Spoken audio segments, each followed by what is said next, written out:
Okay, I'm just doing a little mock-up motor here for a project here. So this is a 1970 Sportster motor.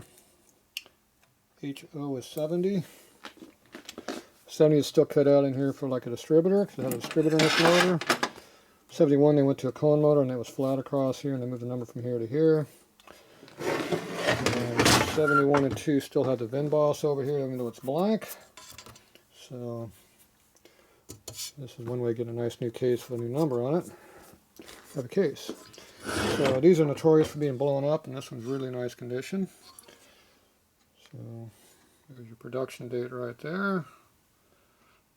67 casting. 4/1 of 69 is when it was when they actually casted it. So yeah, we're going to do a mock-up bike for another project, so I'm going to clean this up a little bit. So I just got done scraping all the gaskets off of it.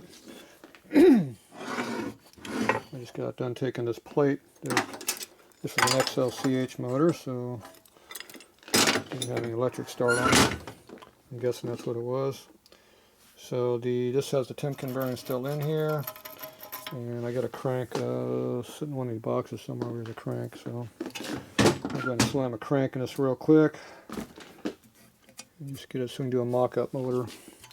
Alright, so I'm going to go ahead and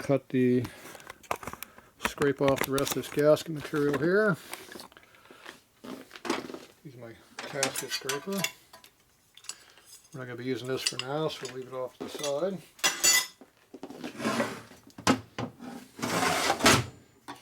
Just take this stuff and take it off. It's pretty crusty gasket material here. Oop, wrong button. This gasket's been on here a long time. Sharp edge up. See, it's all crusty. I mean, it's been on there for a few decades.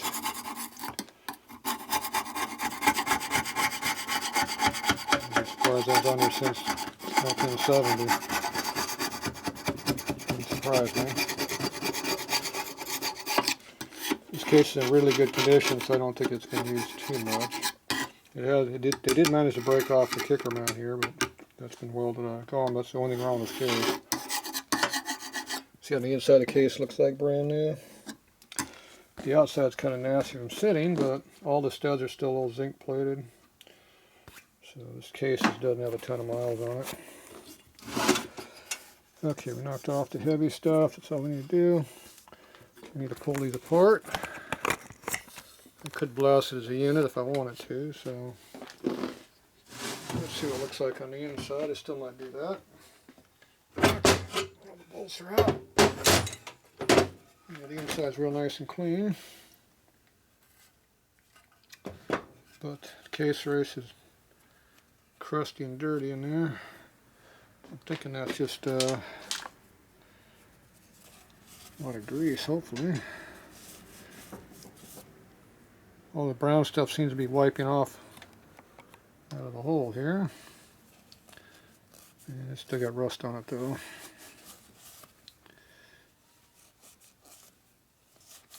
So I'm going to blast that. There's a washer still in there. Stuck in there. And I'm going to blast that out. I'm not going to blast the inside of this case. It's so nice and clean. I'm going to leave it like it is. We'll blast the outside though. So I'm going to go ahead and leave the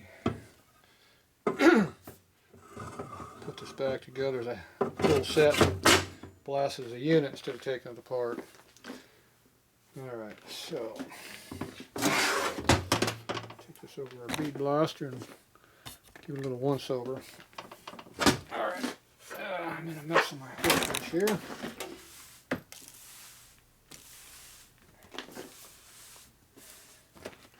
Alright, got the nastiness picked up. Alright, I'll go over my blaster. And I'm going to make a mess over here in the blaster. Camera's on the wrong side here for me. Carrying a case is kind of hard to do. Alright, so look at that nasty cylinder up in here right now.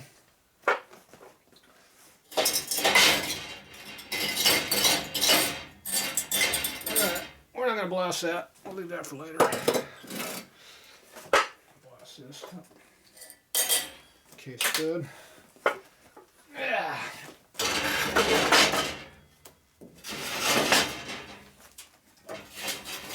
Okay. Give a quick once over in the blaster and we'll be right back.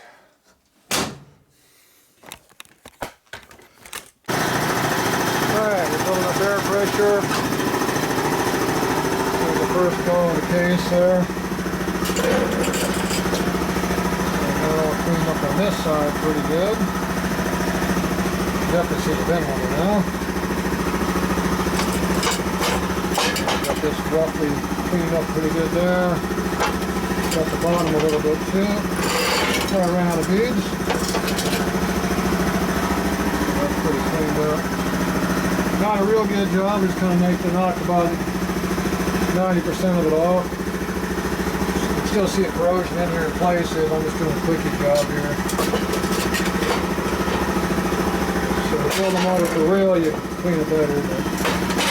So there's your before. What it looked like. Some of the light. This is the after on this side. See, I still didn't get in here yet, but knocked off the heavy stuff. We're going to build some air pressure and we'll come back and hit it some more. Speed blast to suck that tank down. Sucks down both ones. 80 gallons there, got 80 gallons under there. Alright, we'll get back to it. Alright, so this is a crank I bought on eBay earlier in the year. Last year. So, if you watch my eBay crap videos, you would have saw this crank. So it comes in handy. You go to build something, got parts laying around. You wonder why I buy so much crap. You never know when you need it. Customer needs a motor. Here's a motor. Alright, so there's the crank. Pretty good condition. So I'm going to go ahead and clean this up. Even though it's in a baggie and all that down there, it still has a little bit of dirt and stuff on it. So this looks to be a pretty good condition one here. Rods are pretty tight. Not much clearance in there at all. A little bit of mucky on the oil, but not too bad. Bearings aren't all rusty, that's a good sign. So we're going to clean this up. We'll be back. In the meantime, we're still over there blasting. Every time the air comes up, we'll go up blast. Alright, we'll be back.